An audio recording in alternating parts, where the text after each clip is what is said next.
Então, boa noite a todos. Estamos aqui para o nosso terceiro encontro do Café com Saúde e Segurança do Trabalho. Nosso terceiro e último encontro dessa série, né, que a gente está fazendo, e trabalhando saúde com os alunos do curso Técnico em Segurança do Trabalho, fazendo essa inserção de alguns temas, alguns títulos que trabalham saúde e tem a convergência com segurança do trabalho. E a gente tentar entender. E hoje a gente quis trazer uma coisa assim que não é muito comum, né? Um tema assim que não é muito comum, principalmente para a gente do curso Técnico de Segurança do Trabalho. Mas em uma palestra dessas da vida, né? Em uma aula, na verdade, que o Helder fez para mim, e aí me veio a ideia, disse, não, a gente tem que falar isso para os nossos alunos de segurança do trabalho. E já contactei logo o Helder foi super atencioso inicialmente, e até então ele está sendo atencioso com a gente. E a gente veio trazer esse tema de hoje de saúde visual para trabalhadores. Né? A gente veio trazer esse tema, e os alunos, a partir de agora, Helder, vão tocar, né, o momento, o encontro aqui com você. E espero que seja bem proveitoso para todos, tanto para você como para os alunos também, né? E que a gente tenha assim, uma troca de conhecimento muito legal hoje à noite, tá bom? O Helder, ele é ortoptista, né? Mestre em ciências e especialista na área de ensino. Atualmente é doutorando da pós-graduação em ensino em biociências e saúde do Instituto Oswaldo Cruz, Fiocruz, do Rio de Janeiro.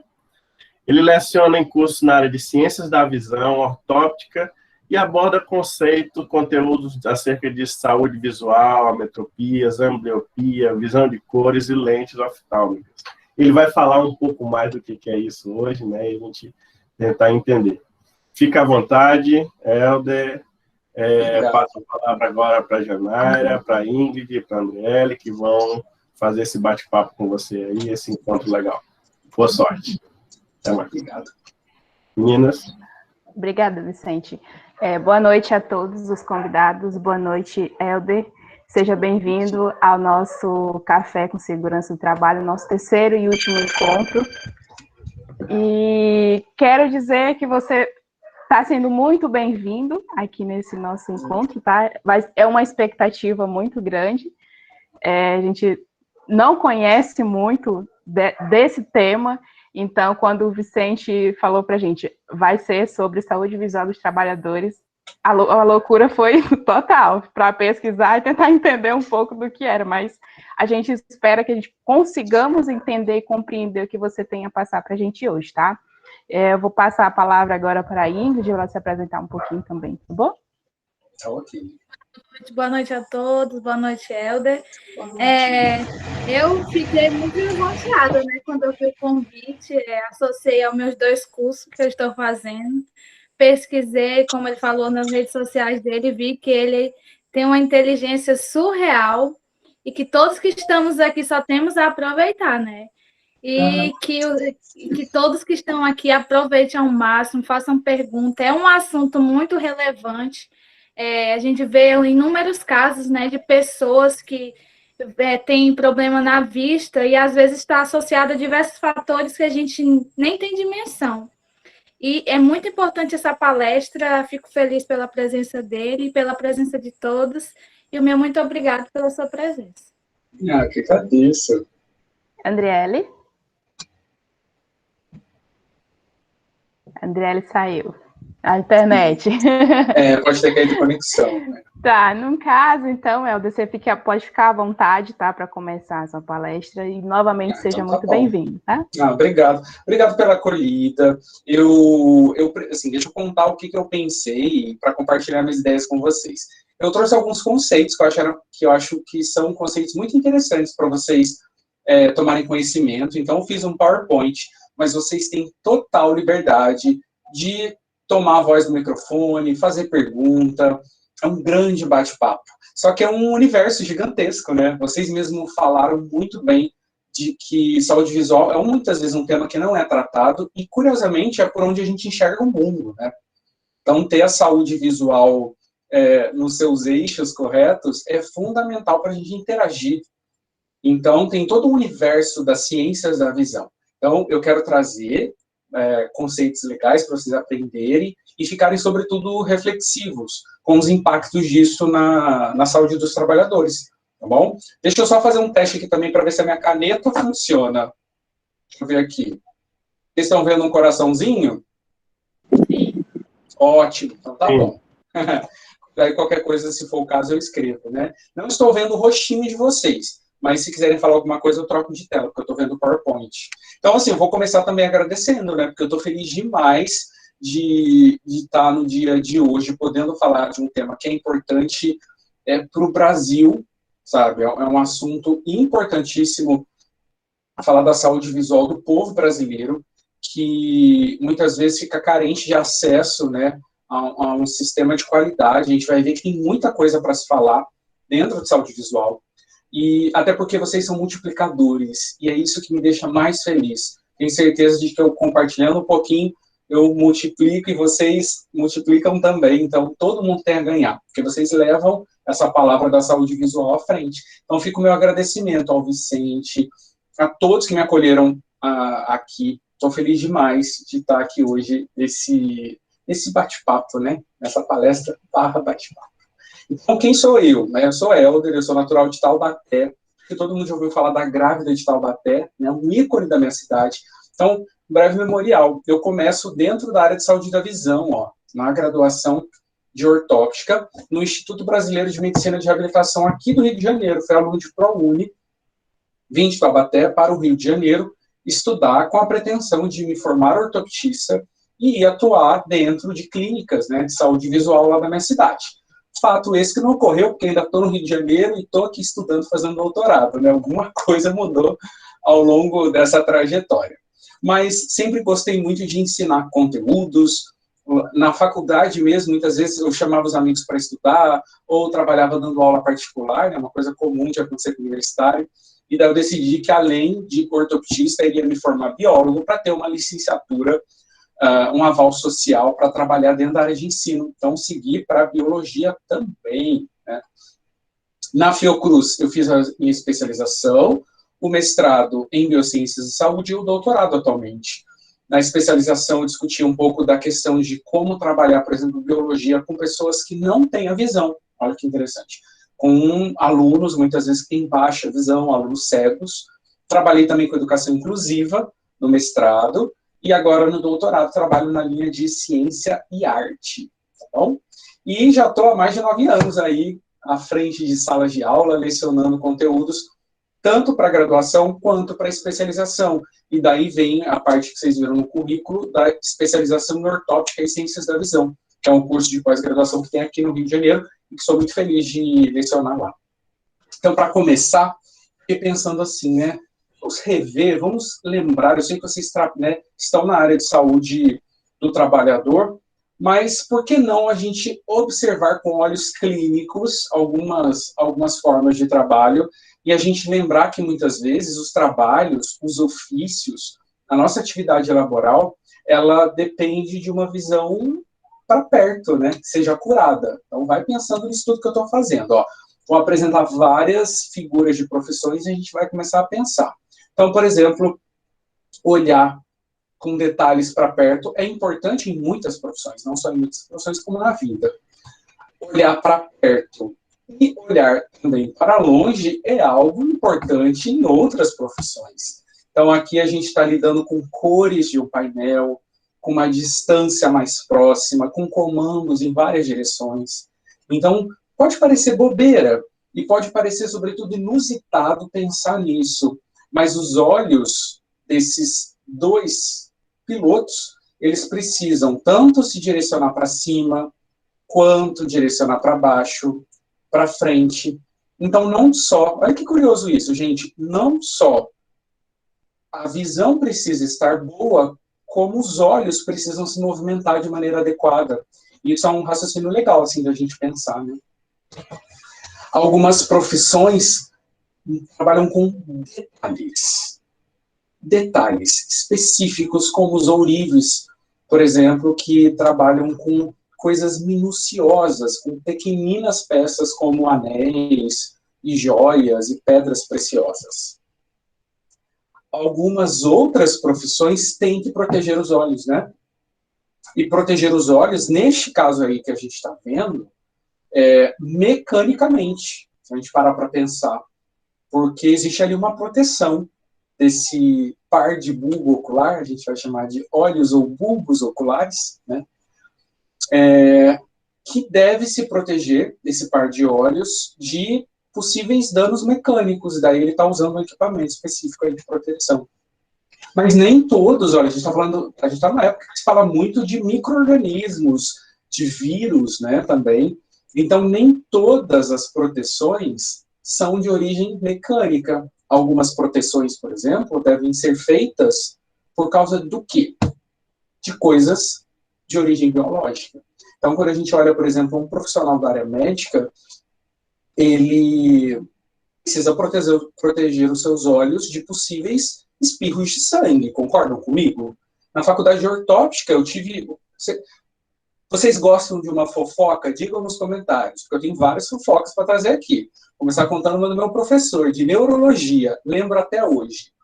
Professor Cláudio, olha o bate-papo aqui, ó. Um monte de gente rindo e dizendo que adora uma fofoca, porque somos brasileiros e fofoqueiros, estudiosos e fofoqueiros. Uma coisa não tem nada a ver com a outra, né? Não anula.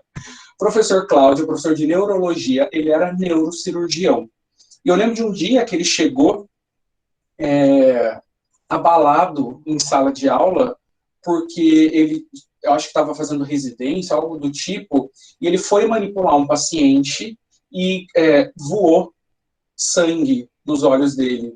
E os olhos representam um mecanismo de entrar agente biológico no corpo, né? E daí tem todo um protocolo que ele teve que fazer, por exemplo, de tomar antirretroviral, para depois, né, para verificar se aquele paciente não tinha HIV ou outras doenças, enfim. Os olhos representam uma porta de entrada. Inclusive, quando a gente faz microbiologia, a gente fica todo neurótico, porque às vezes as pessoas espirram perto da gente e a gente só tapa o nariz.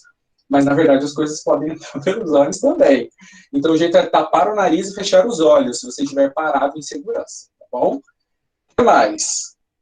Às vezes, ó, olha outra profissão. Você que gosta de estética, você que quer depilar algumas regiões do corpo, ou fazer alguns tratamentos a laser. Por exemplo, se você é o paciente, você precisa se proteger de um agente que é físico.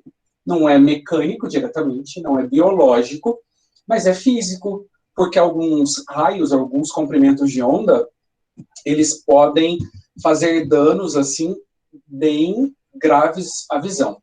Então, o paciente se protege com um tipo de proteção e o profissional de saúde se protege utilizando outro. Obviamente que aí são diferentes, porque o paciente está com os olhos completamente tapados aqui e o profissional precisa estar vendo o que ele está fazendo, afinal de contas ele pode estar, né, fazendo uma depilação a laser no seu corpo, ele precisa enxergar aquela área, mas também ele precisa visualizar e se proteger daqueles raios. Então, olha que interessante a gente pensar nisso também, na questão da profissão. Eu te falando com... falei agora um pouco de Big Brother. Lembram da Poca?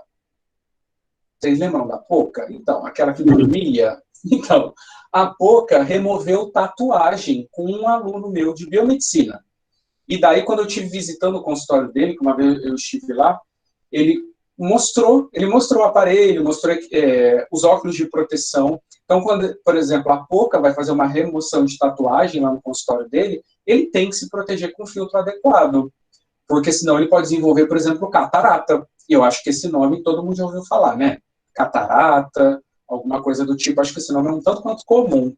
Então, isso daí é só para lembrar vocês de quantas profissões tem ali uma sacralidade nos olhos. Os olhos precisam estar funcionantes. Quem é da área de moda, a gente não pode esquecer que muitos profissionais trabalham com cores. Particularmente, tem um tio que trabalha, e daí outra coisa, não sei se vocês já pensaram nisso, mas ele trabalha com coloração de cinto de segurança. Daí eu perguntei, tio Giovanni, mas eu achava que os cintos de segurança eram todos da mesma cor. Ele falou, não, a gente, né, a fábrica que eu trabalho vende um determinado tipo de coloração para Ford, outro para o modelo X do carro tal, então tem toda uma gama, quem trabalha com colorismo, seja em indústria, seja na moda, seja designer, de internet, não é mesmo? Então é outro ramo. Falando aí de novo do pessoal da área da saúde, já pararam para pensar que muitos pesquisadores, às vezes, passam horas precisando encarar lentes, né? Aquele ponto focal do microscópio. E esse caso, eu peguei uma ilustração, né, no banco de imagens, mas às vezes os microscópios, eles podem ter o apoio para os dois olhos, as objetivas, né, ou então serem monoculares. Mas ainda assim, muitas vezes, as pessoas se cansam. Eu tenho absoluta certeza, sabe, que se vocês forem procurar artigos e seguir, por exemplo, as orientações do professor, para pesquisar sobre o assunto, vocês vão encontrar muito caso falando, assim, muita produção de artigo falando de cansaço visual, de fadiga, de síndrome, por exemplo, do computador. Então, assim, o desgaste, sobretudo, de alguns profissionais, como esse que vocês estão vendo aí na tela, né, é considerável, sobretudo os cientistas. Você aqui, ó, professores, não dá para ver muito bem nessa figura, mas essas duas professoras estão olhando para telas do computador.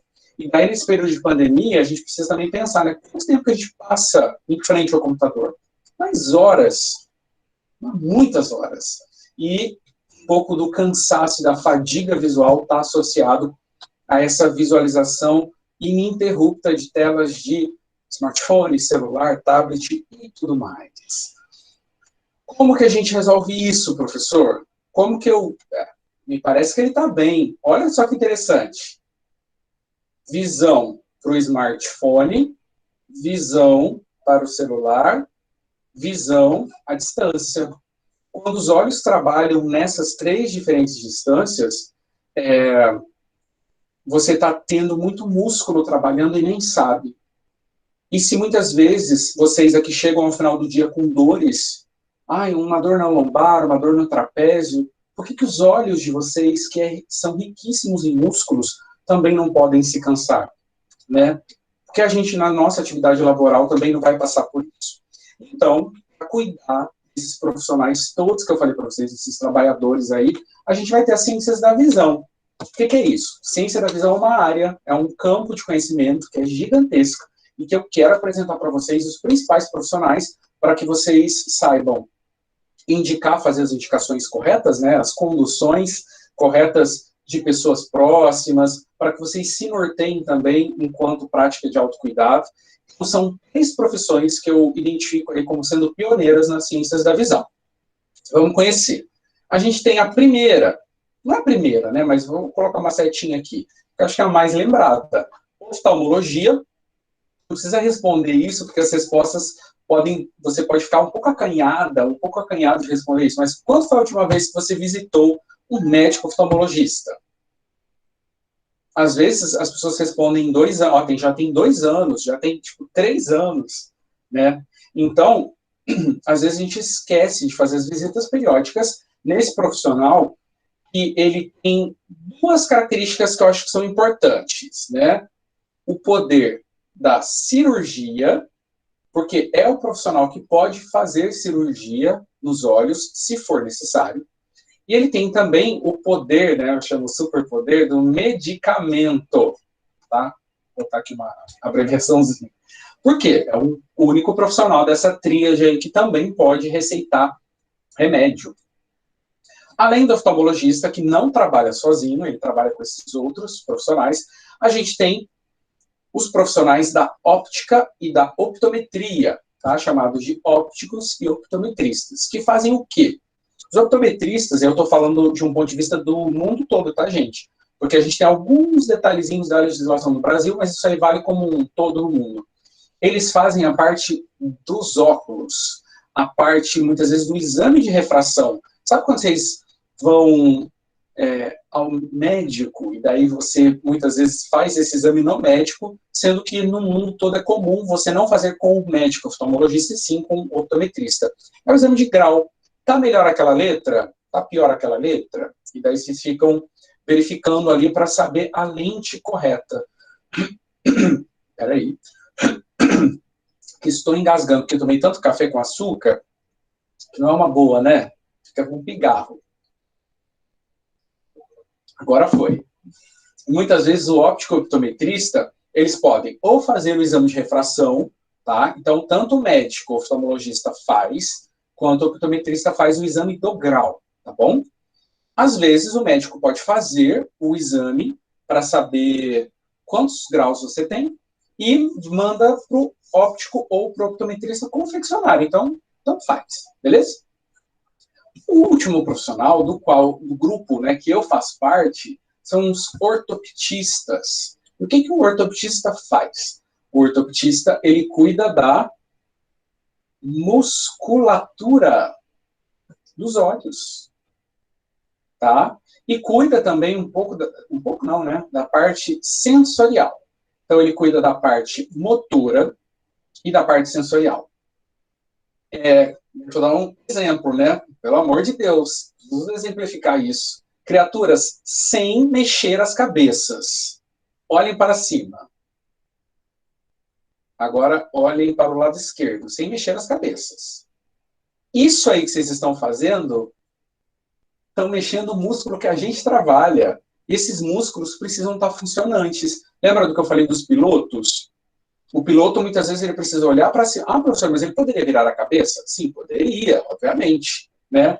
Porém, a musculatura dos olhos está aí para isso. A gente tem, assim, inúmeros músculos no entorno dos olhos para poder fazer as variações, assim, mais loucas possíveis. Às vezes, eu sei que você, à noite, pega a tela do celular, deita assim de lado e fica lendo notícia. Não faz isso no Instagram? Você faz isso, que eu sei. E daí o seu olho, ele até gira, ele faz torção para que a sua tela do celular não fique de cabeça para baixo, para que você consiga ler direitinho. Ingrid está lá toda movimentando os olhos. E estou vendo várias coisas no bate-papo, daqui a pouco eu venho dar uma olhadinha, tá bom? E é isso, daí a gente cuida da parte sensorial também. O que é a parte sensorial? É você, por exemplo, conseguir fazer um bom cálculo de tridimensionalidade. Sabe quando a gente precisa colocar uma linha na agulha? Ou a gente precisa martelar um prego? Ou a gente precisa calcular quem está mais próximo e quem está mais distante? Isso tudo é cálculo sensorial, tá bom? E daí o oftalmologista, agora vocês podem olhar aí na tela, fazendo um exame de fundo de olho. O oftalmologista, ele vai querer olhar lá a sua retina para poder saber como está, se tem alguma doença instalada, e dar, né, laudos a respeito disso. O optometrista ou o óptico, auxiliando, por exemplo, a escolha de armação, falando dos filtros possíveis. E os ortoptistas aqui fazendo testes de estrabismo. Já ouviu falar em estrabismo? Pois é isso aí que a gente trabalha. Os famosos olhos tortos, que a população chama de cervesgo, né? Mas o nome correto é estrabismo. Tá bom? Professor, mas nunca ouvi falar de ortoptista. Mas, criatura, tem ortoptista no mundo todo. Olha esse daqui, ó. Associação Irlandesa e Britânica de Ortoptista, tem ortoptista na Austrália e tem ortoptista no Brasil. Só que muitas vezes a gente trabalha ali nas clínicas oftalmológicas e daí a gente bota um jaleco. Fica numa clínica oftalmológica, é tudo médico, né? Tudo médico. E às vezes a gente não distingue muito os profissionais. Bem isso. Professor, mas eu estou aqui para falar de saúde visual, me ensina um pouquinho sobre os olhos? Pois eu ensino aí um pedaço da minha fala para mostrar para vocês. Fiquem tranquilos que não vai dar para decorar nome nenhum, eu só quero que vocês tenham uma visão geral, tá bom? Trouxe Mona Lisa aí de Leonardo da Vinci, com esse olhar enigmático para apresentar. Como que funcionam os olhos? Os nossos olhos, enquanto mamíferos, é um olho do tipo câmara. Esse tigre que olha para você neste momento, ele tem um olho para... Professor, você é fã de reality show? Sim. Vai começar o quê? No Limite. O que fazem no Limite? Comem olho de cabra. Lembram disso? Vocês talvez sejam novinhos. Lembra, Vicente? Do olho de cabra que o pessoal comia? Lembro sim. E era um olho tipo câmara. Por quê? Porque os olhos tipo câmara são como os seus, o do tigre, o da cabra. Olha, o pessoal tá dizendo, Michael está dizendo que lembra, tá vendo? Deus e Jane também. E daí é um olho que o pessoal do No Limite, que é aquele reality show que o pessoal fica lá tendo que, né, viver na selva, quando morde, estoura, faz um barulhinho, faz ploc. Porque o olho tipo câmara, ele é fechadinho. E por que eu estou falando algo que pode parecer óbvio? Porque eu quero te contar que não tem só esse tipo de olho. Eu não vou fazer isso aqui hoje, porque não é o tema. mas a gente tem mais de 40 tipos diferentes de olho, sendo que o nosso é só um, né, desses. Como que é a anatomia? A gente tem aqui sobrancelha com, né, esse supercílio, cuja função magnífica é fazer com que a gota de suor que escorre da testa do nosso trabalhador não caia sobre os olhos dele, seja drenada aqui para o cantinho. Tá vendo? Fantástico, né? Fantástico. A evolução cuida das coisas. Então, essa sobrancelha aqui serve para desviar gotículas de suor. A gente tem os cílios, tanto superiores quanto inferiores, que auxiliam no processo de proteger de poeira. Não é o suficiente, é por isso que a gente precisa de EPI para cuidar, né, da visão desse nosso paciente. Pálpebra inferior e superior também, para poder fazer um fechamento e lubrificar com lágrima toda a superfície ocular. Então, vocês já sabem que, por mais que hoje em dia, assim, né, estejamos todos evoluídos, trabalhando muito com computador, pode ser que um problema apareça. Que problema? O famoso olho seco.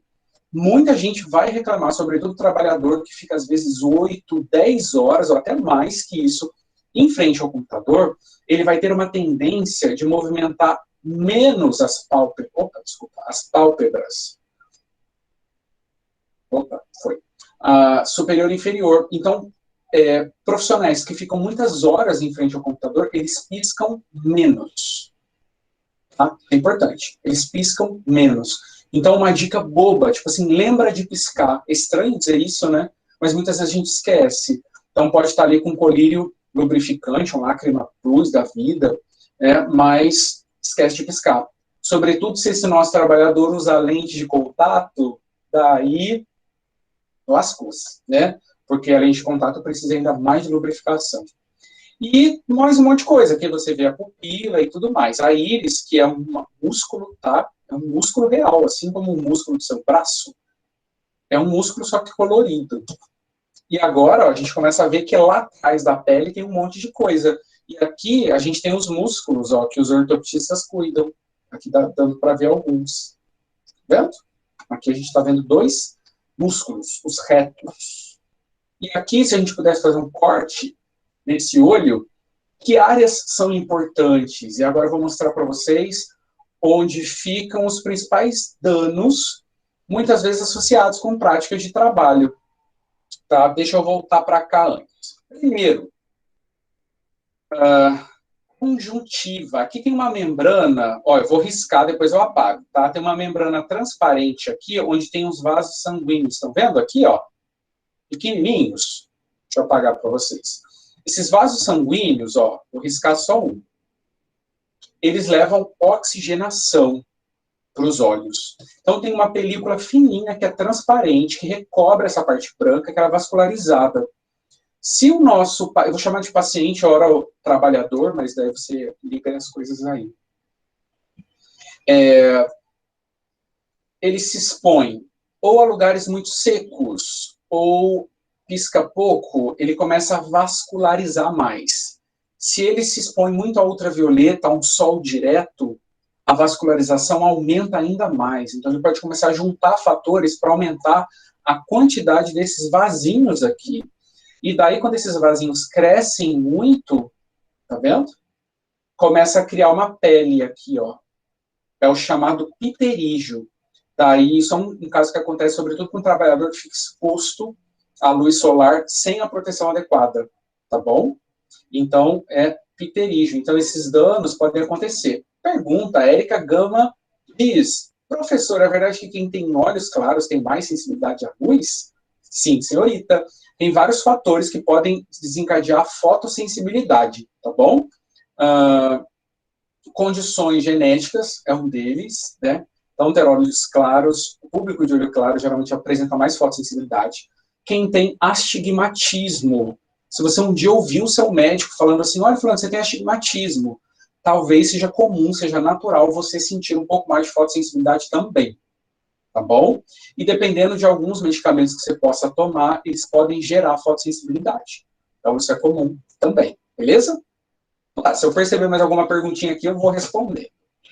O que mais, professor, que o nosso trabalhador ele sofre? Olha, ele pode passar perrengue aqui, ó, onde fiz uma seta. Cristalino. Cristalino, gente, a luz faz assim, a luz vem aqui de fora, passa pela córnea, ó, córnea, passa aqui pela pupila, passa pelo cristalino, aqui dentro tem uma gelatina e bate na retina. Então, o primeiro ponto crítico, deixa eu fazer esse ponto crítico de amarelinho, é o cristalino. E por que ele é um ponto crítico? Porque muitas vezes os trabalhadores não se protegem adequadamente. E o ultravioleta, o ponto assim de estrago que o ultravioleta faz no olho desse trabalhador é aqui. E ele vai opacificando. Uma lente, gente, precisa ser transparente. Assim como essa lente aqui dos meus óculos. E o ultravioleta, nas lentes dos nossos olhos, ele pode ir deixando com aspecto leitoso, sabe? Então, sai do transparente e fica indo para o leitoso. O desenvolvimento de catarata é muito comum. Vou contar um caso que uma vez eu vi no Discovery, eu achei assim algo fantástico, assim, porque de inusitado que foi. Uma cozinha, num restaurante norte-americano, existem lâmpadas. Já viram aquelas lâmpadas que chamam os insetos? Para evitar, por exemplo, que o inseto fique ali na área, né? Então, parece que essas lâmpadas queimaram e uma das pessoas foi fazer uma substituição dessa lâmpada. Só que comprou errada a lâmpada. Ela não acabou comprando a lâmpada porque elas têm, sabe, luz negra de discoteca? Elas têm um brilho meio violeta, né? A pessoa comprou a lâmpada errada e comprou uma lâmpada de emissão de ultravioleta. Olha que perigo!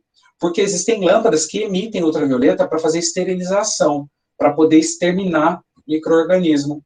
E aí, as pessoas que trabalhavam na cozinha começaram a apresentar queimaduras graves, assim, na pele, nos olhos também, e eles, assim, demoraram alguns dias até identificarem de onde que estavam vindo esse ponto aí, né, de prejuízo.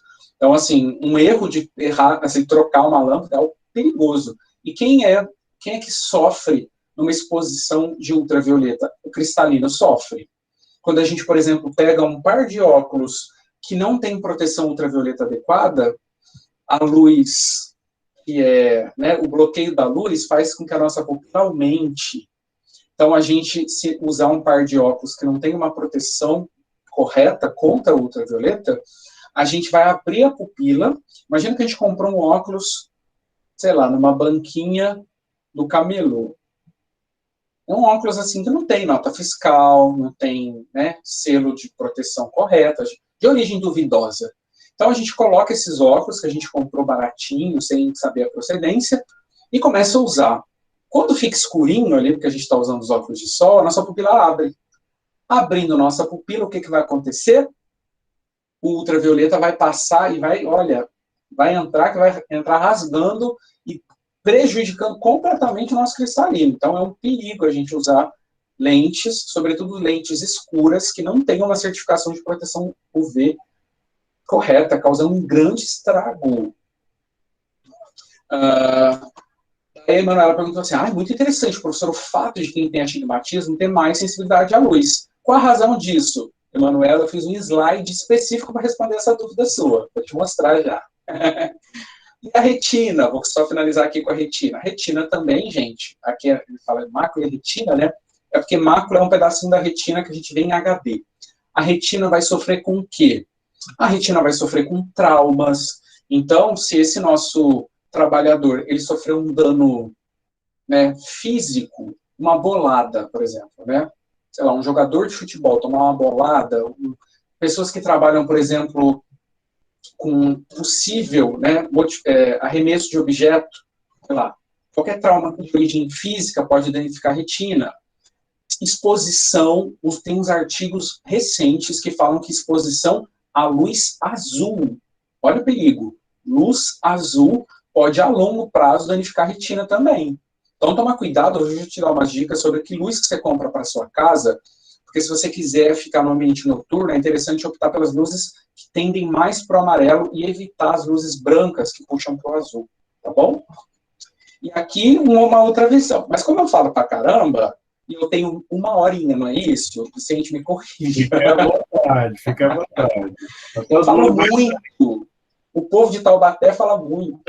Daí, eu ia só mostrar uma outra perspectiva aqui, ó. Mas a questão mais sagrada, onde a gente, né, as células que nos fazem ver e que a gente tem que proteger também, são essas aqui do fundo, ó, da retina.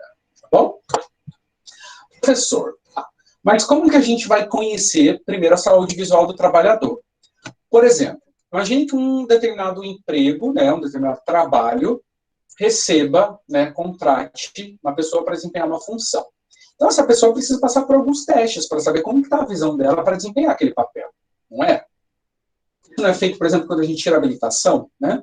Faz exames ali para habilitação para saber se você está vendo bem. Tem testes, né, que precisam ser feitos.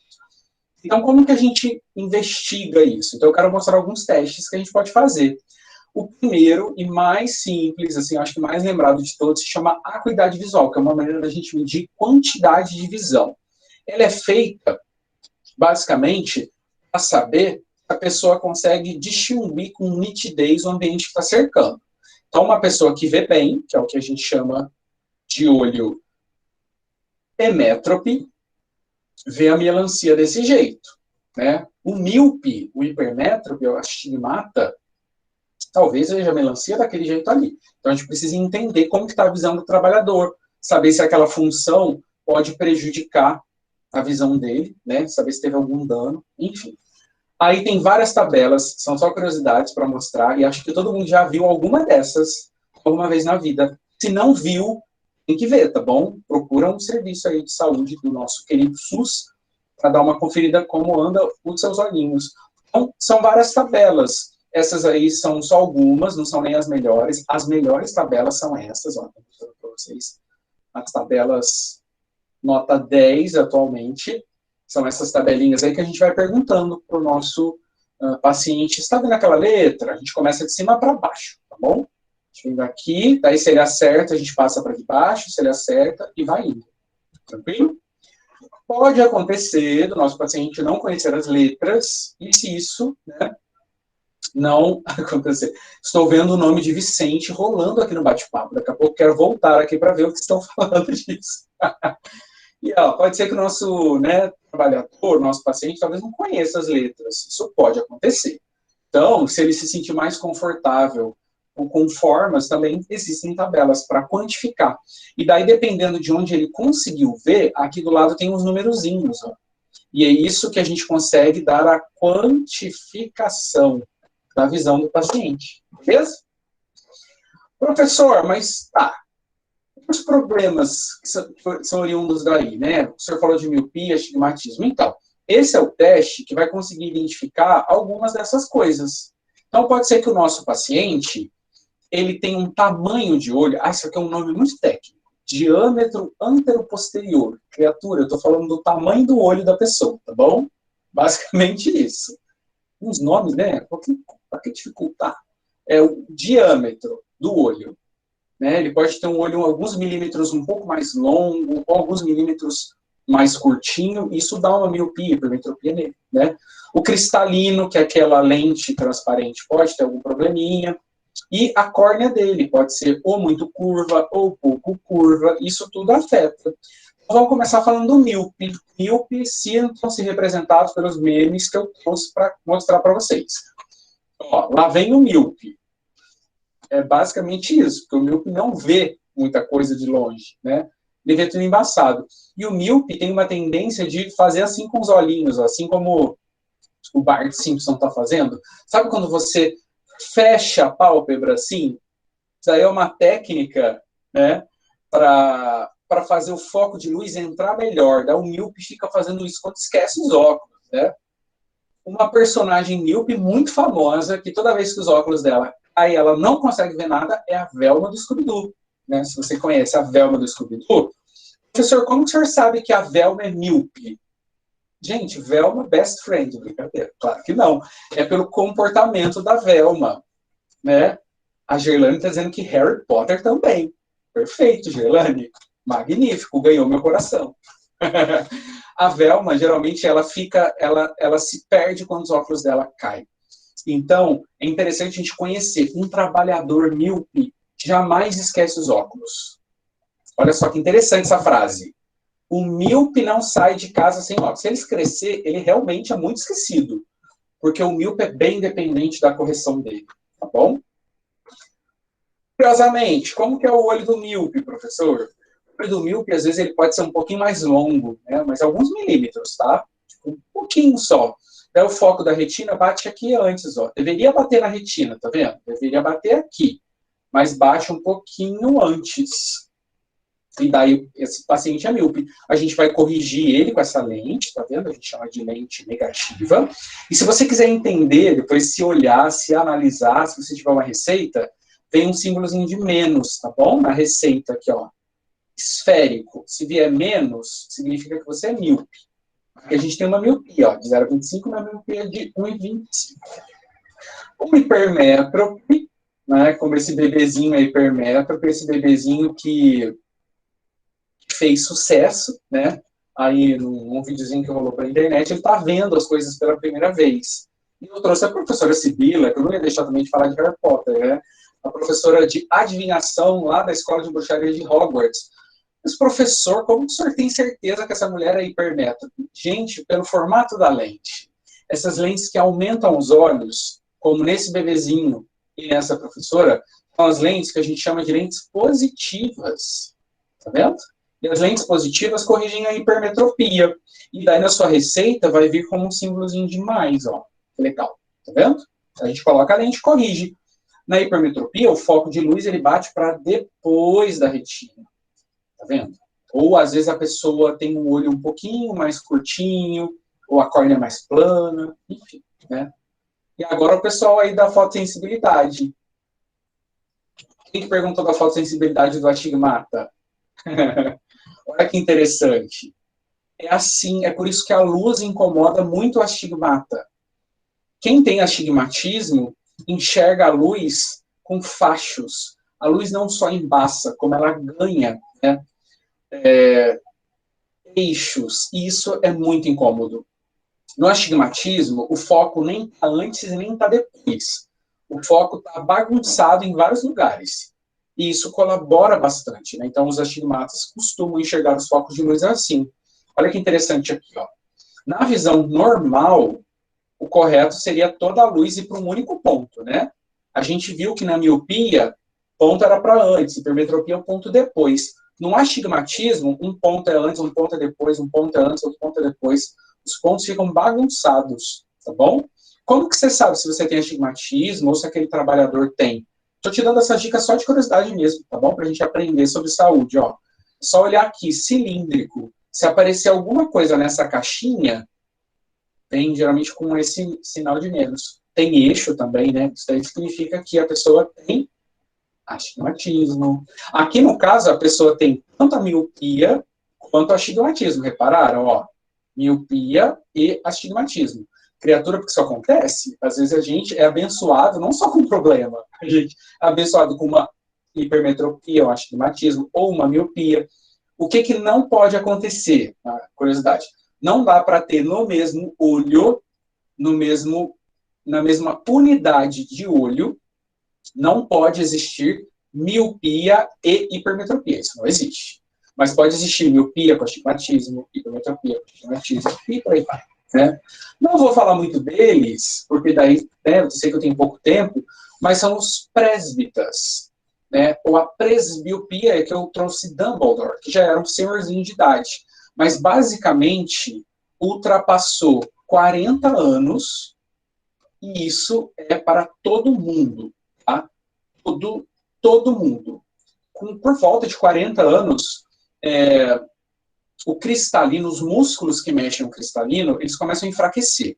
Então, algumas pessoas começam um pouquinho antes, por volta de 38, 39, outras depois, mas todo mundo, a gente brinca, né, fala que é a síndrome do braço curto, porque a gente tem uma tendência de ir afastando para conseguir ler melhor.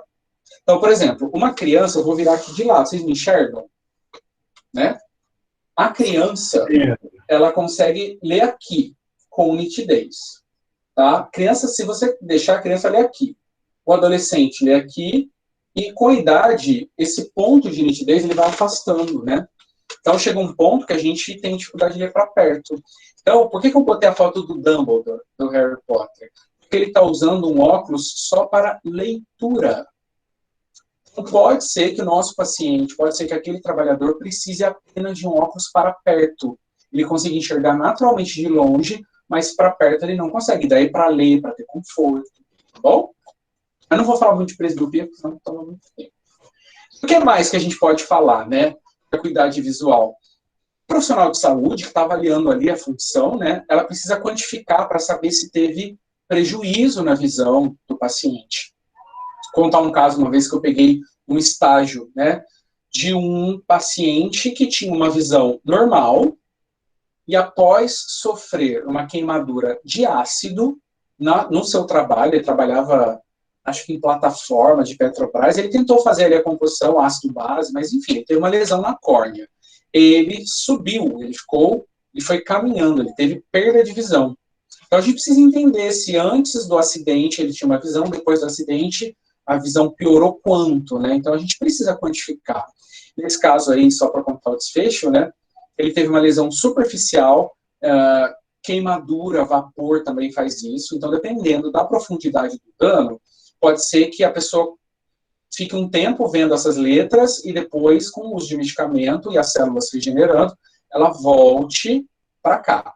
Mas pode ser que isso também não aconteça. Pode ser que ela precise de um transplante de córnea. Mas é por isso que a gente precisa medir a acuidade visual, tá? Para poder entender se o nosso paciente pode ter ficado com baixa visão ou mesmo cego. Belezinha? Outra coisa que a gente precisa entender, porque tem trabalhos que pedem isso, um bom reconhecimento de sensibilidade ao contraste.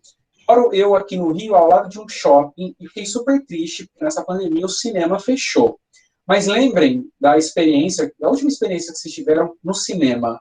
Gente, andar no cinema, quando apagam-se as luzes, é uma coisa muito difícil, não é? Diga aí nos comentários se você já caiu dentro do cinema na frente do crush. Porque a sua sensibilidade ao contraste estava ruim. É horrível, não é?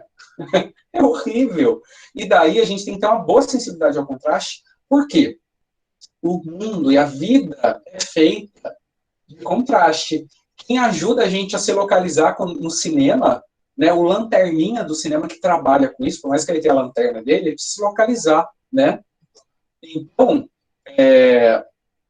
isso aqui são só definições, deixa eu mostrar na prática. Aqui, olha que legal. Como que a gente avalia o contraste, né, para saber se aquele nosso paciente melhorou, piorou, ou então se ele tem a sensibilidade ao contraste necessária para trabalhar naquele emprego. Então, aqui a gente está percebendo um bom contraste. Olha essas 3 letras, estão vendo? Elas estão com contraste 100%. Só que depois vai caindo, ó, 25, 10... Então, uma maneira da gente avaliar o olho do nosso paciente é saber quanto ele percebe de contraste. Então, a ideia é, quanto melhor a visão da pessoa, mais ela consegue ver essas letras aqui, ó. O que, para mim, já fica difícil. Para vocês também.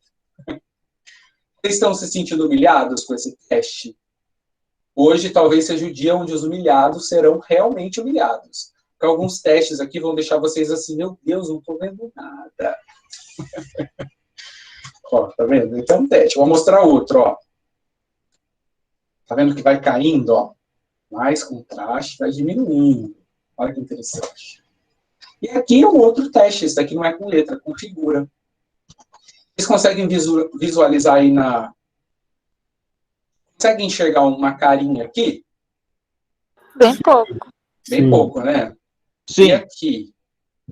Não. Não. Quase não, quase não. Daí a gente poderia... Nada. Tá vendo? E olha que interessante, alguns trabalhos podem exigir esse nível de discriminação. Isso, mais uma vez, pessoas que trabalham com... precisam perceber toda... aqui a gente está falando de contraste, né? Mas quando você precisa ter uma boa discriminação de cores também, de paleta de cor, você requisita um pouco da análise de contraste. Então, o olho tem que estar bom nisso, né? Se você Aqui... Oi? conseguir um pouquinho de celular, você consegue ver sim. Peraí, só picotou aqui pra... Essa última foto. Essa última foto, se você conseguir mexer com o celular um pouquinho, consegue ver sim. Ah, se dá aquela mexida, a tela do celular ajuda, né? Exatamente. Daí, olha, boa fala dele. Por quê? Vou contar para vocês. É por isso que a gente não pode fazer esses testes onde? No computador, tem que fazer ao vivo. Sabiam? Olha que curiosidade boa. Adorei sua fala. Porque, assim, os testes de cores, tá bom? Vou contar isso para vocês. Teste de cor e teste de contraste, a gente não pode fazer na tela. Porque, às vezes, dependendo da tela da pessoa, se ela mexe um pouquinho para o lado, auxilia ou piora. Então, isso é um ponto bem interessante, tá bom? Lembrar. E aqui, ó, o quanto, às vezes, o fato só da gente mudar o lápis que a gente escreve, né, muda completamente o contraste da pessoa, né? Vou lá falar de cores também, já que eu falei agora um pouco de paleta, né? Enxergar cor é uma propriedade bem legal. E não existe só a cegueira de não ver o mundo. Tem pessoas que não enxergam algumas cores. E se elas não enxergam algumas cores, talvez elas não possam trabalhar em algumas funções também, né? Reconhecimento, por exemplo. Eu sempre boto essa charge, gente. Eu sou biólogo, adoro essa charge. É do Leonardo, era um camaleão. Camaleão tem que se disfarçar, né? Mas Leonardo era um camaleão que era daltônico. Daí o Leonardo morreu. Eu adoro essa charge. Porque o Leonardo não podia ser camaleão. Tadinho do Leonardo, gente. 1 minuto de silêncio. Ele confundiu as cores, e para o Leonardo isso foi fatal. Vamos lá, as cores, o que a gente enxerga de luz branca, na verdade, é o somatório de todas as cores, né? Que vai aqui do arco-íris todo, ó, do vermelho até o violeta. Estão vendo? A luz visível que a gente chama, né? A nossa retina consegue perceber. Porque tem essas pequenas células lá na retina chamada de cones. E os cones percebem essa gama de cores, né?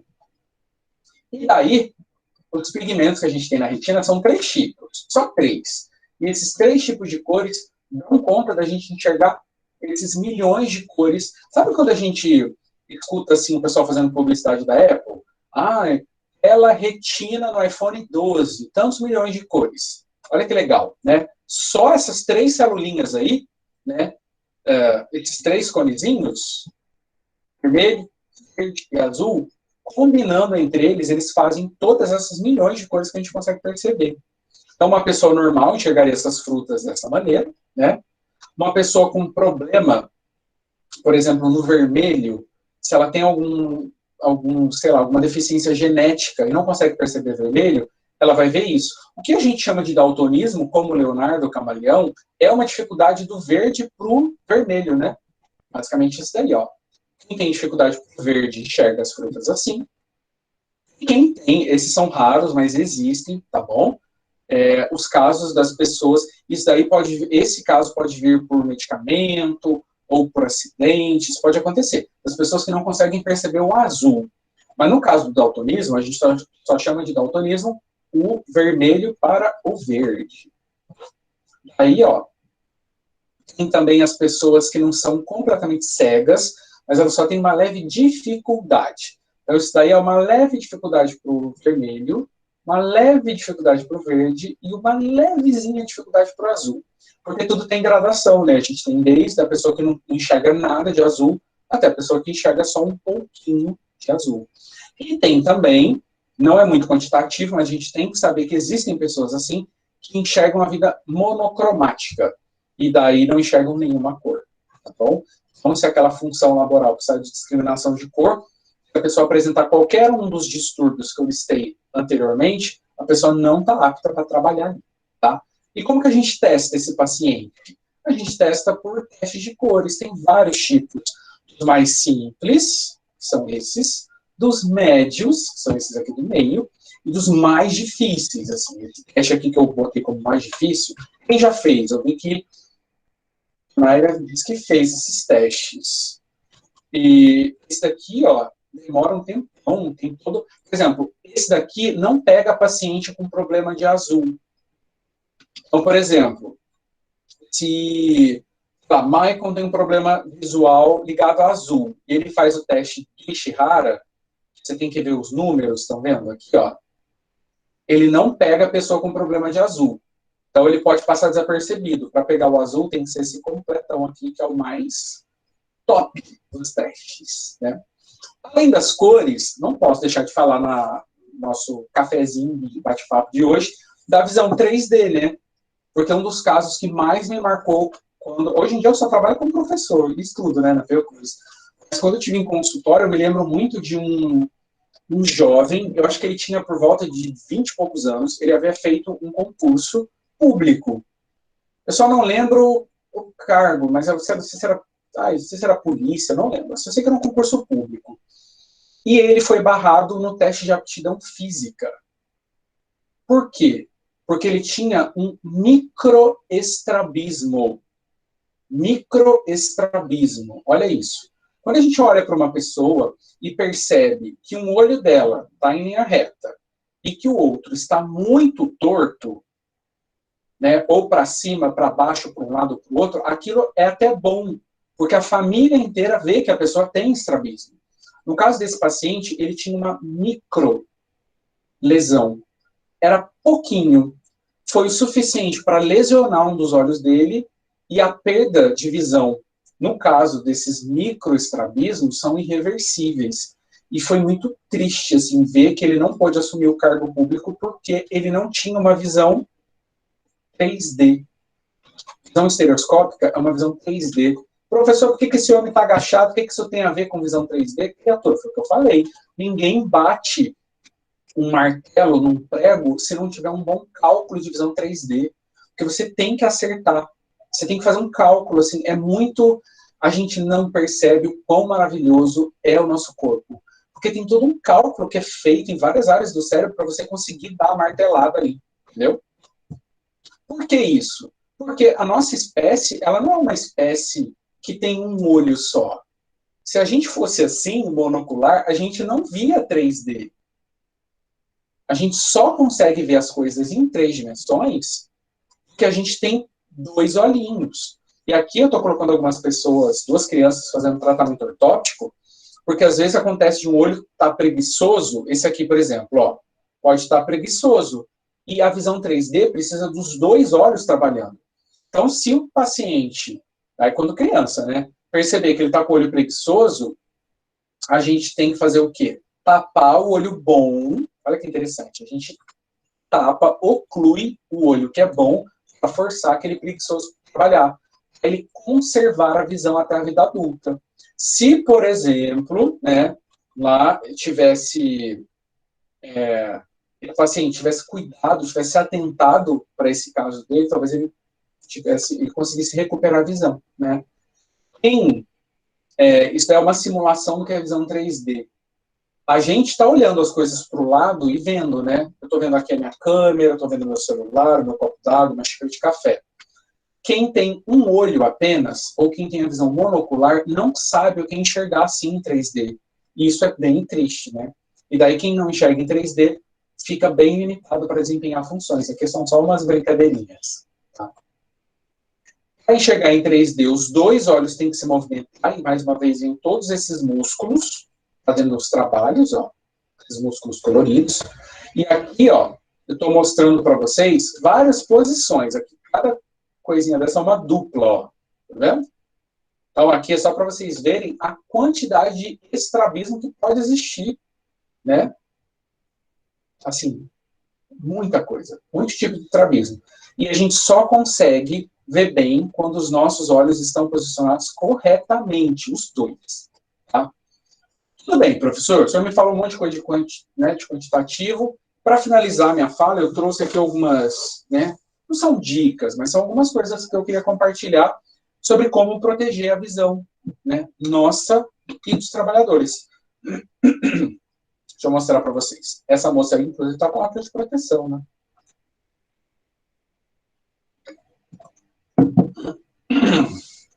Primeiro, cada função ou cada atividade, às vezes, pode pedir um material de lente. Então, deixa eu tentar ser didático agora. Vocês estão vendo que eu estou de óculos? Estão vendo, né? Tá vendo isso aqui, ó? Ó, tô batendo aqui, ó. Essa lente, ela pode ser de vários materiais. Vários. Inúmeros materiais. Então, dependendo do que a pessoa faz, ou dependendo do problema visual que a pessoa tem, ela tem que ter um material de lente diferente. Por exemplo, ó, vou dar um spoiler aqui. Se a pessoa tem uma função que ela corre algum risco, né, de ter algum objeto indo na direção dos olhos, eu recomendaria este material aqui, ó, para ela fazer a lente. Tá vendo? Policarbonato. Por quê? Professor, mas esse óculos aí, ele vai substituir o EPI? Não, não vai. Só estou dando dicas. Ou então, se aquele nosso trabalhador, ele já tem a visão de um olho apenas. Gente, quem tem dois... Ah, tem um ditado, hoje eu um ditado bem da minha mãe, eu acho que ela falava isso. Quem tem dois, tem um. Quem tem um, não tem nenhum. Você escutava isso no hospital direto. Então, assim, fulano, se você vê alguém que só tem a visão de um olho, mesmo que a pessoa enxergue bem, faz ela usar um par de óculos de lente de policarbonato, porque ela tem que dar muito valor naquele único olho que ela tem. Então, assim, para trauma mecânico, as lentes de policarbonato são as mais indicadas. Em contrapartida, as lentes de policarbonato são super frágeis contra produtos químicos, contra vapores de produtos químicos, contra álcool, por exemplo. Então, quem lida com isso, talvez tivesse que pegar uma resina de baixo índice, que não sofre tanto dano. Se a pessoa trabalha com, sei lá, se tem alguma coisa de chumaço, alguma coisa de faísca, tem lentes que são minerais, tá vendo? Que daí a faísca não afeta e protege, né? E olha que interessante, leveza, olha que interessante. O vidro é o mais pesado de todos, tá vendo? E ele tem pouca resistência. As lentes de vidro de origem mineral, elas são pesadas, são um pouco mais caras, mas em compensação elas são boas para usar em alguns casos. Como, por exemplo, elas evitam que natureza térmica, né, danifique a visão. Em contrapartida, ó, resistência de policarbonato e resistência desse material chamado Trivex. Gente, eu lembro de uma propaganda absurda. Trabalhei anos na Varilux. Vocês já ouviram falar da Varilux? Lentes de óculos, né? Isso não é uma publi. Não é uma publi da Varilux.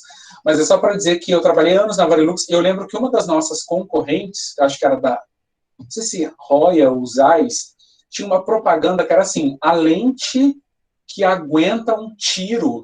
Assim, eu ficava assim, gente, como que eu vou fazer uma publicidade dessa? Tipo, se você tomar um tiro nos olhos, se você estivesse usando aquela lente, você teria seu olho protegido. Enfim, né? Tá vendo? Então, assim, tem a questão da leveza e tudo mais, né? Policarbonato, por exemplo, é uma lente leve e que protege bem. Então, por exemplo, para quem faz esporte oficial em praia, é bom usar a lente de policarbonato, né? Enfim. A pessoa precisa ter uma boa discriminação no trabalho dela de cores, né? Talvez o policarbonato para ela não seja bom. O policarbonato é resistente, ele é leve, mas dependendo do grau da pessoa, ele pode dar um efeito, que é esse efeito aqui, ó, que fica meio borrada a cor. Ou que a gente chama de efeito AB, né? O número AB é aberração cromática. Então, de novo, é por isso que é um assunto muito complexo, né? Só estou dando uns toques aqui. Então, tudo tem que ser pensado, né? Mas, professor, eu já vi, acho que eu acabei de ver, Emanuela, o filtro de luz azul nas lentes dos óculos funcionam, professor? Eu me sinto mais confortável com elas. Não sei se é uma ilusão ou efeito real. Então, bora falar sobre isso, né? O que a gente pode, além do material, a gente pode disponibilizar filtros, dependendo da atividade desse nosso trabalhador. Então, vamos, primeira coisa, falar dos filtros antirreflexos. Que são filtros que vocês conseguem enxergar melhor os meus olhos. Então, por exemplo, vocês estão vendo os meus olhos, não estão? Estão. É porque a minha lente tem antirreflexo. Como que eu sei? Porque se vocês não estivessem vendo, iria aparecer um monte de reflexo. Então, isso é uma coisa interessante. Além disso, esses tratamentos costumam proteger contra arranhões mecânicos. Então, assim, se tiver alguma partícula, uma poeira, ele evita também esse risco, né? A luz ultravioleta, basicamente, todos esses antirreflexos também protegem. Então, além do material ter a proteção, passa-se um verniz para bloqueio de ultravioleta. Então, a pessoa fica, né? A luz nociva azul, não são todos, ó. Esse daqui protege bastante. Então, sim, respondendo a Manuela, é eficiente. Manuela, os filtros de luz, de novo, né? As pesquisas atuais estão falando muito de que o espectro de cor que gira em torno do violeta, então você pega azul, violeta, eles danificam a visão. E muitos aparelhos emitem essa tonalidade de cor. Algumas luzes também. Olha que interessante, não é ultravioleta. Está falando de cor mesmo. É a luz que tende mais para o azul, ela causa dano que é acumulativo. No Brasil, a gente tem um hospital de olhos em Minas Gerais, que faz muita pesquisa sobre esse tipo de informação, né, de luz, da parte sensorial. Então, você tem como colocar um filtro de luz azul na tela, na lente, sim. A lente vai ficar com um leve brilho, ela fica com um brilho diferenciado. Eu já ouvi de algumas pessoas que não gostam, porque fica com um brilho diferente, né? Mas tem muita gente também que fala assim, a minha não fica, tá tudo bem, né? Eu trouxe aqui um modelo, ó, luz azul violeta, ó, tá vendo? Mas isso daí é só uma marca, tem várias outras, né? E sim, a gente tem que cuidar disso. Lentes transitions, para as pessoas que têm fotofobia, ou que ficam entrando e saindo de lugar. Claro, escuro, escuro, claro, escuro. Isso é uma simulação, tá bom? Deixar isso claro para vocês. É uma simulação, porque eu já trabalhei com lente transitions, ela não é tão rápida assim. Mas é só para mostrar para vocês que as pessoas que muitas vezes são fotossensíveis e apresentam desconforto, e esse tal de tira e coloca óculos às vezes incomoda, a gente consegue aplicar uma película, é um produto químico que vai na superfície da lente, que faz ela ser fotossensível. Então, expôs a ultravioleta, ela escurece. Tirou o ultravioleta, ela fica clara novamente, tá? Outros filtros vão utilizar o contraste. Então, dependendo se você tem alguma função que você trabalha à noite e precisa perceber com muita nitidez e ter um contraste maior à noite, pode ser que você precise de um filtro desse. Eu tenho até aqui, deixa eu ver se vocês conseguem enxergar, deixa eu fazer um teste. Eu tenho um par de óculos, deixa eu só ver aqui a tela. Ó, dá para enxergar aqui? É um par de óculos que a gente chama de clip-on. Então, aqui tem as lentes que eu corrijo e tem essas pecinhas separadas. Então, isso daqui é uma lente polarizada, tá vendo? Ó, deixa eu ver aqui. Ó, tá vendo? Uou. Isso é uma lente polarizada. E agora, uma lente amarela. Está batendo uma luz que está ali em cima, ó. Daí, isso você ganha um pouco de contraste, tá vendo? Então, dependendo do que você está fazendo à noite, meu filho, é bom você ter uma lente dessas. Às vezes é um vigia. Então, ó, bota uma lente dessa. A Rosicléia diz que a minha câmera está desativada. Será que eu... Acho que é a internet dela, Helder. Ah, tá. Não, eu pensei nisso. É porque eu fiquei futucando na câmera, eu falei, meu Deus, estraguei a minha câmera. Rosicléia, daqui a pouco volta. Não, desculpa nada, imagina. Instável, normal. Lembrando que os filtros coloridos, eles são diversos. Aí na vocês podem ver que algumas pessoas gostam de usar para otimizar a cor. Dá para dizer que o amarelo é o preferido de todos? Não. Tem algumas lentes filtrantes que podem ser de outras cores, tá? E daí vai, por exemplo, essa cor aqui, ó, essas duas de cima, não é o caso do Brasil. Tudo bem, meninas? Não tem no Brasil, não tem neve, meninas, no Brasil. Quem trabalha em região que se expõe à neve, essas cores que eu marquei aí são muito confortáveis, porque aquele excesso de branco realmente prejudica e dá muita cefaleia, muita dor de cabeça em quem se expõe muito à neve, tá bom? Lente polarizada, eu acho uma boa para quem tem alguma atividade próxima à água, mar, salva-vida, qualquer coisa que eu precise enxergar com nitidez água, as lentes polarizadas são as melhores, tá bom? Lente polarizada, como é isso? São as que eu mais gosto de usar também, porque elas eliminam muito do reflexo, faz com que a gente consiga enxergar, por exemplo, dentro da água. é uma lente polarizada? Parece uma lente colorida, normalmente, só que no meio ela é um sanduíche, tá? Mais ou menos um sanduíche. Várias camadas, filtro polarizado, outras camadas, tá vendo? Pão, queijo, presunto, pão. Então, aqui no meio fica uma lente que direciona o feixe de luz. Então, são lentes muito confortáveis. Então, se a pessoa trabalha ao ar livre, tem problema com reflexo, precisa estar lidando com água, observando regiões aquáticas, a lente polarizada é a melhor, tá? E quem dirige fica assim, ó.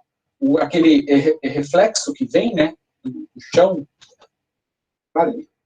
Lembrando também, não adianta a gente falar de tudo isso, a gente não fala de iluminação, tá?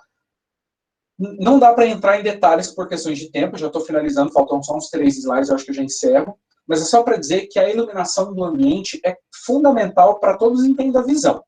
Então, aí a gente tem, ó, uma visão de cores de lâmpadas distintas, sendo que dá para fazer teste, quantos lumens, né? Eu estou aqui no meu quarto, ó, esse aqui é o meu quarto, então tem luzes ligadas, eu percebo que a iluminação de cada um de vocês, quem está com câmera ligada, está com uma iluminação diferente em casa. Isso é a quantidade de luz do ambiente. Isso varia. Então, às vezes é a luz de LED, às vezes é a luz lâmpada fria. A gente tinha as incandescentes, mas a gente não fabrica mais, né? O que é mais confortável e faz melhor para a saúde visual, e eu recomendo que vocês tenham em casa. Essas aqui, tá bom? Mas a gente consegue discriminar mais detalhe. Alguns locais de trabalho optam por essas aqui, porque elas ajudam mais na identificação de coisas. Mas se algum dia você for comprar uma lâmpada para dentro da sua casa, para cuidar dos seus olhos, dê preferência para as lâmpadas que geram, né, mais na tonalidade de luz amarela. É mais gostoso, tá bom?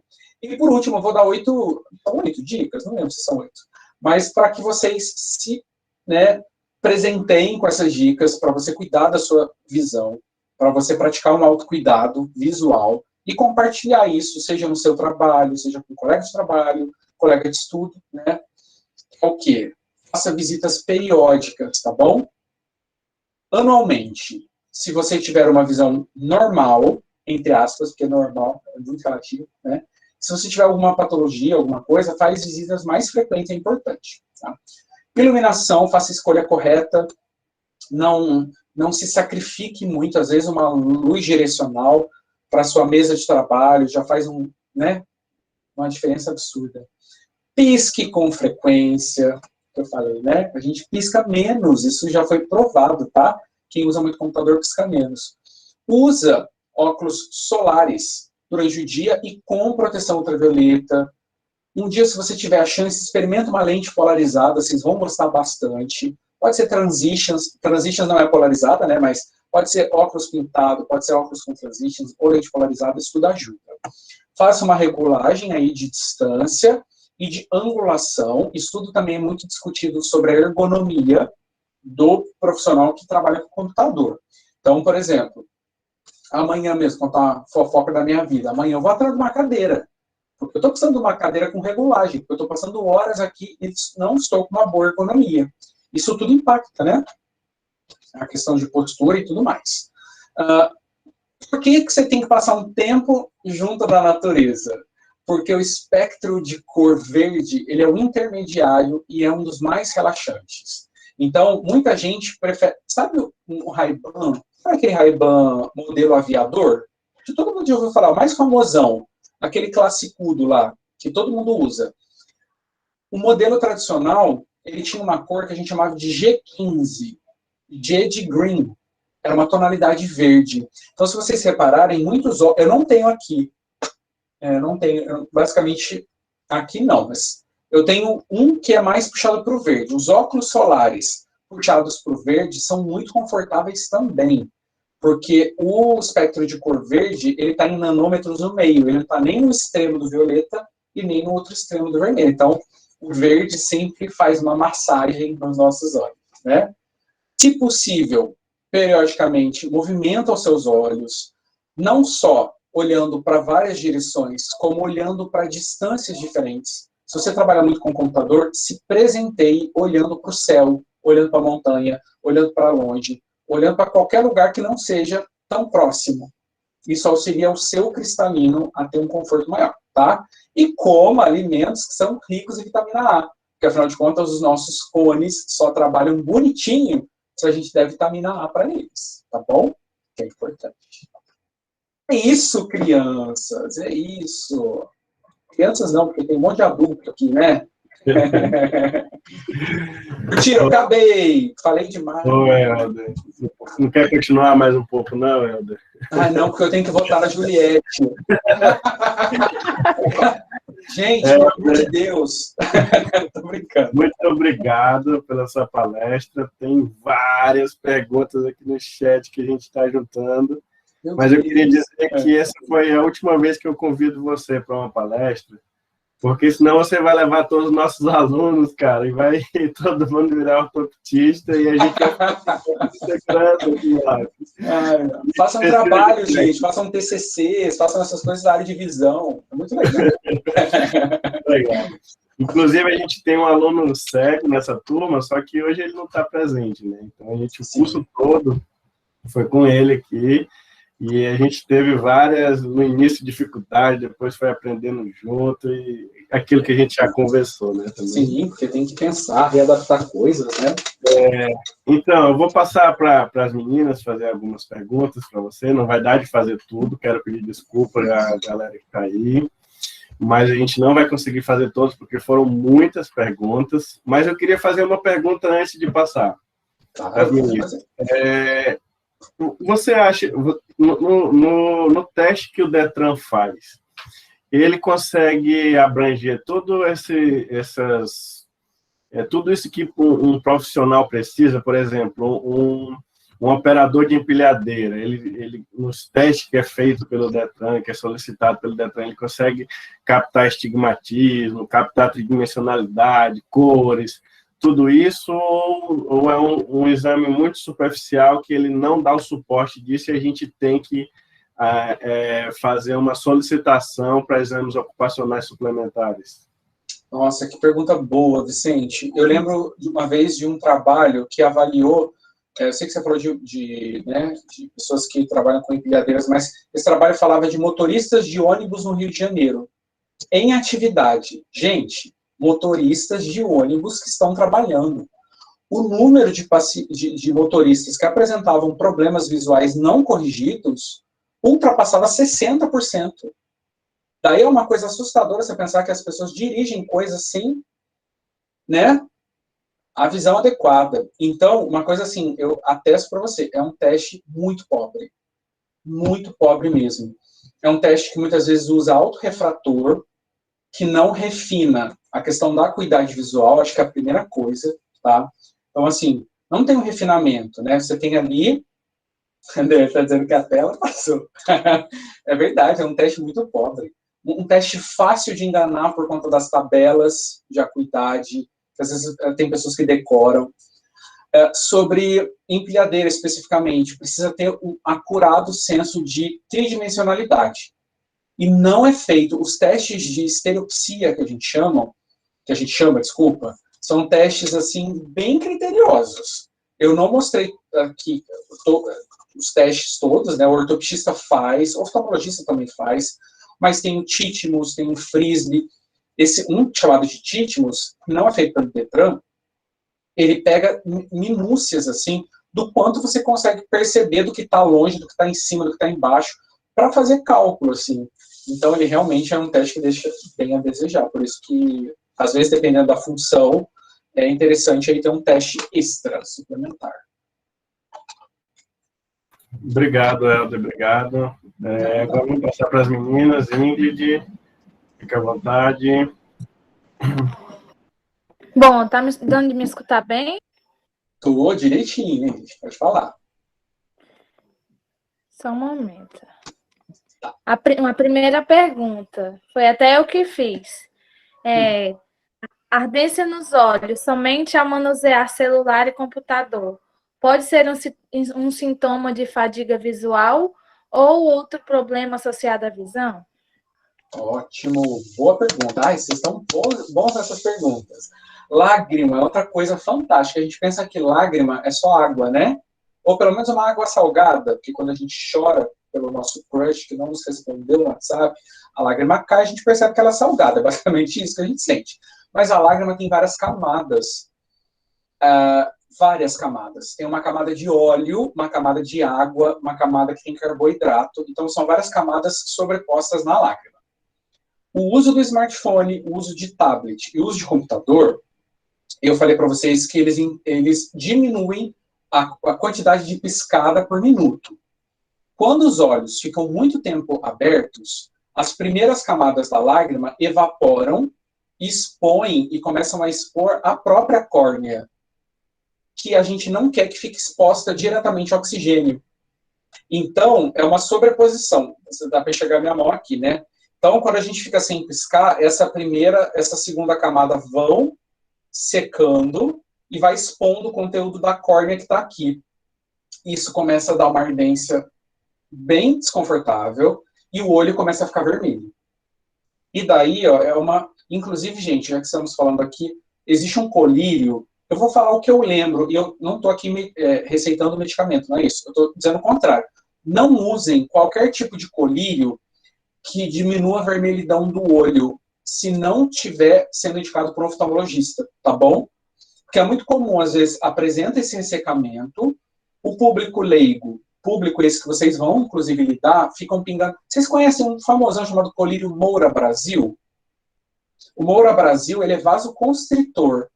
Então, ele fica camuflando problema da gente. Então, às vezes, o paciente está com uma vista com olho seco, que pode ter duas fontes. Ou porque ele pisca pouco, porque ele fica muito tempo na tela, ou porque ele está com algum problema de falta de ômega.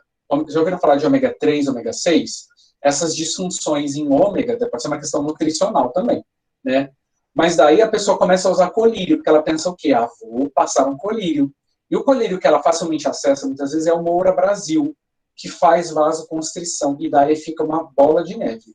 Então, uma coisa acaba puxando a outra, sim, tá bom? Quando a gente está olhando para perto também, para finalizar a resposta, existe uma cascata de ação, né? É olhar para perto, contrai a pupila. Então, outras coisas podem ajudar que a gente pisque menos. Ar-condicionado, aqui no Rio é sempre quente, né? Eu liguei. Colabora também para que as primeiras camadas da lágrima evaporem mais rapidamente, expondo o olho ainda mais rapidamente, né, ao ar ambiente. Foi?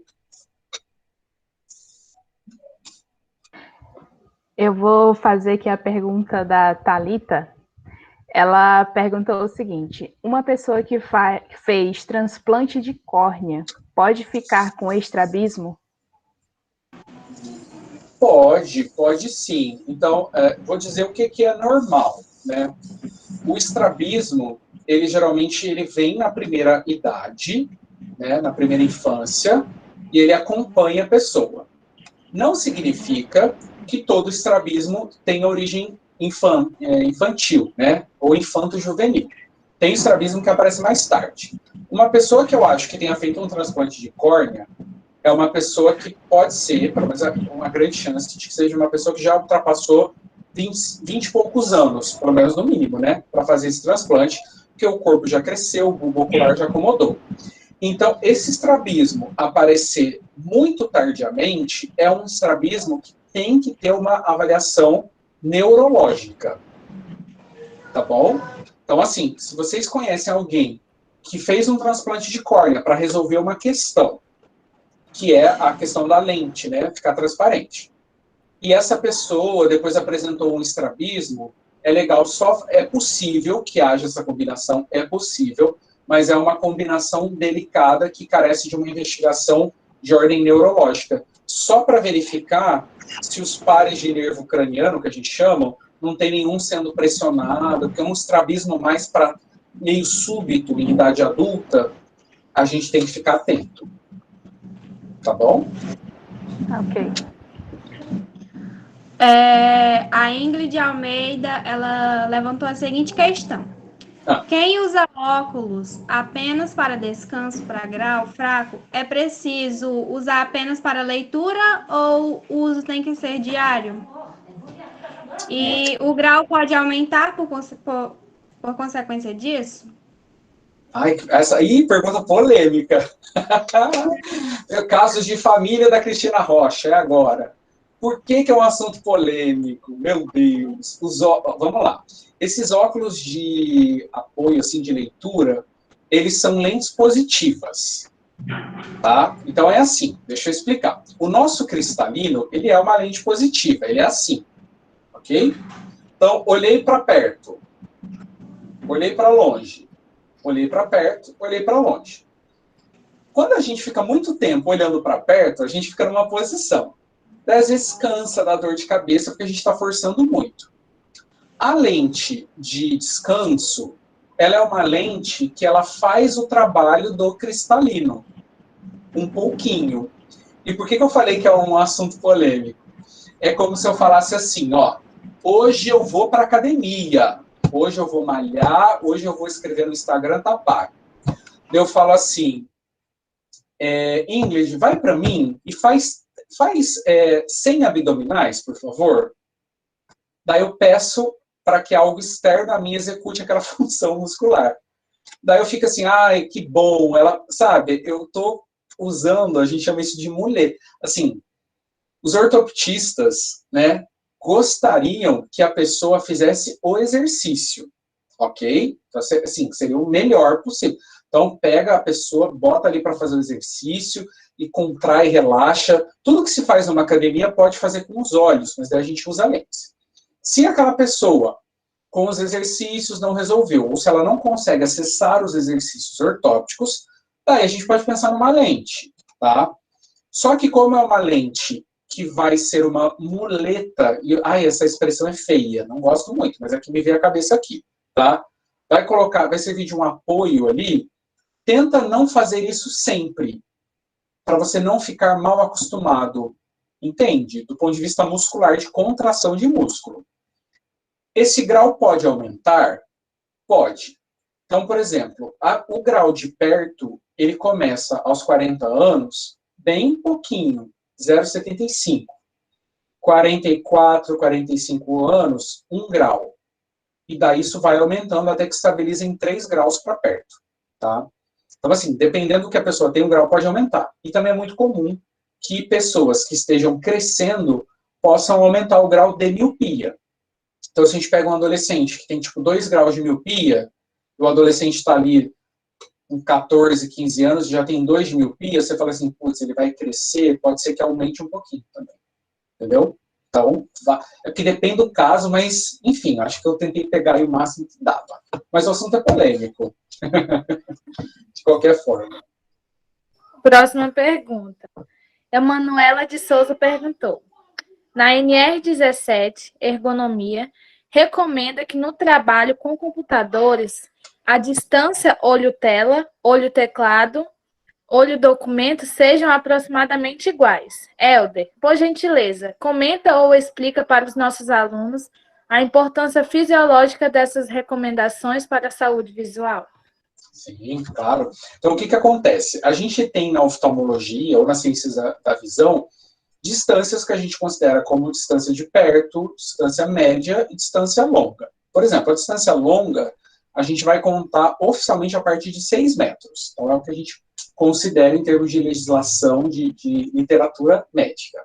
O ambiente por volta de tem uma variação, né? Dependendo da literatura, fala de 33 centímetros, 40 e poucos centímetros, já é a região proximal, ok? Já é uma região mais proximal.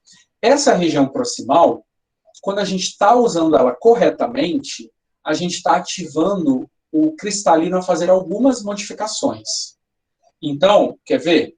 Eu estou olhando para a tela, ok? Eu estou aqui em linha reta, então o meu cristalino, ele faz um tipo de contração.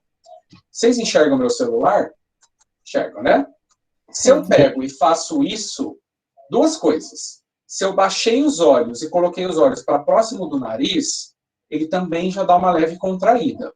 Então, a contração de perto, eu exploro toda aqui, ó. Ok? Então, se eu olho em linha reta ou mais para cima, o nível de contração, ele tende para o longe. Se eu começo dessa linha para baixo, onde fica teclado, tela, e é por isso que não é interessante, não sei se dá para ver aí, Ficar com a tela muito para cima, porque é o cristalino, você não está colaborando para ele contrair. Quando eu pego a minha tela, que aqui está muito para eu apresentar, e faço isso, ó, estou abaixando a minha tela, e faço uma inclinação dela, eu colaboro para que o meu cristalino contraia mais. Então, essa questão, muitas vezes, que vai ter implicação em normativa, em lei, está baseada em princípio de oftalmologia. O que a gente está querendo aqui? Ficar com uma contração de cristalino melhor. São micromúsculos, mas são micromúsculos que, se a gente não colaborar com a contração dele, vem dor de cabeça, vem problema postural, daí você tenta corrigir uma coisa, mexendo ou em pescoço e tudo mais. Mas muito é uma contração, é uma questão de contração. Ó, agora eu vou voltar, tá vendo? Ó, vim para outra posição.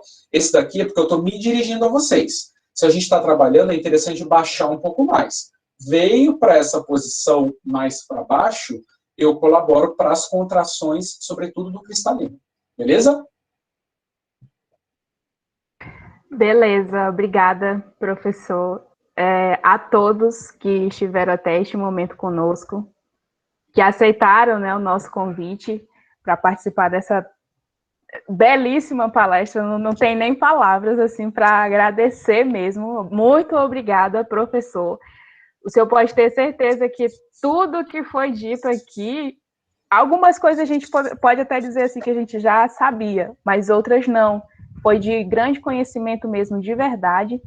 E assim, eu estou em êxtase, eu não sei nem o que falar. Eu tenho só a agradecer, eu estou muito feliz mesmo de estar aqui. Sintam, assim, né, virtualmente meu abraço aí em vocês, por terem me acolhido tão bem, por terem, assim, ficado super abertos a aprender coisa nova, compartilhar conhecimento tão gostoso, né? Então, gratidão mesmo pelo convite. Viu? Nós tivemos Nós tivemos 3 encontros. Eu posso dizer assim que todos os 3 temas que foram abordados a gente conseguiu pegar um pouquinho e levar para o nosso cotidiano. Então foram 3 temas muito diferentes um do outro. Um partiu para a nutrição do trabalhador, o outro a saúde mental e agora a saúde visual do trabalhador, né? Então, muito grata mesmo por tudo, viu? Eu vou passar a palavra agora para as meninas, para elas se despedirem e te agradecer também, a Ingrid e a Andriele. Bom, só tenho a agradecer também, como a Janaíra disse, foi muito, muito, muito proveitoso mesmo. Eu acho que todos estão com aquele gostinho de quero mais, eu acredito que sim, mas infelizmente, né, já um horário já até mais elevado, mas a vontade é de permanecer aqui, porque é muito conhecimento. A gente não tinha noção que esse universo era tão grande que a gente podia aprender tanta coisa importante, né? Principalmente para o nosso trabalho, que a gente vai levar para o resto das nossas vidas. É importante a gente aprofundar nossos conhecimentos e foi muito bom mesmo. Agradeço muito a sua presença e a presença de todos que participaram. Meu abraço, viu? Adorei. Também agradeço. Muito bom. Eu também estou muito feliz. Oi, é muito Oi. É gratificante a gente participar dessa experiência que é você trazer conhecimento para todos nós. E eu sou fã da Juliette, agora eu sou sua fã. Aê! A gente faz palestra e já fala do Big Brother. Obrigado pelas palavras, meninas. De verdade, viu? Então, Helder, agora eu finalizando, queria realmente agradecer. Eu sabia que ia ser sucesso, todas as palestras que a gente fez aqui, todas as pessoas que vieram foram selecionadas a dedo. E essa eu sabia que ia ser um sucesso também, porque eu sabia que era um tema novo, um tema que tem que ser discutido, realmente. A gente não discute comumente nas nossas aulas, eu não vejo isso nos congressos que a gente vai, nas discussões que a gente tem, né? E aí, Helder, eu queria que você, só roubar o tempo de vocês, de todo mundo que está aqui, 2 minutos, agradecer a todos, mas eu queria finalizar com uma homenagem, que essa turma agora é o último encontro, né, que a gente vai ter com toda a turma. Desculpa que eu estou um pouco emocionado. E no início do ano, a gente perdeu, eu fiz aqui até, e no momento eu me emocionei, a gente perdeu um colega por Covid, né? E era um aluno que estava sempre com a gente, tinha ânsia de querer aprender as coisas, de novidades. E queria fazer essa homenagem a ele, que Deus o tenha, ele esteja num lugar melhor. E a gente, sempre que a gente estiver trabalhando, que a gente estiver aprendendo alguma coisa nova, a gente sempre vai lembrar desse nosso amigo, que foi o Weberiano. E essa homenagem para ele, eu errei aqui a data, foi 1º de janeiro desse ano, não foi? Não lembro agora. Sei que ele estava junto nesse projeto com a gente discutindo. E só agradecer mesmo por ele estar presente desde o primeiro período junto com a gente. Tá bom? Solidariedade, eu assim, me coloco no lugar da turma e essa pandemia levando amigos e familiares, assim, é uma dor absurda que a gente sente. Então, assim, eu lamento muito pela perda de vocês e assim, só posso desejar que Deus conforte o coração, porque é algo que mexe muito com a gente mesmo. Muito obrigado. E a gente finaliza nesse momento, e eu tenho certeza que com a alegria que o Weberian queria que a gente estivesse felizes nesse momento, né? E agradecer a todos por esse ciclo e que venham mais ciclos pela frente e a gente esteja sempre em contato e se ajudando bastante, tá? Obrigado de coração, Helder, pela sua palestra, foi muito, muito legal. Obrigado, sucesso, pessoal. Certo, gente, até mais. Boa noite. Todos vamos votar agora no BBB. Votei na Juliette. Nossa, obrigado, gente. Até mais. Tchau, tchau.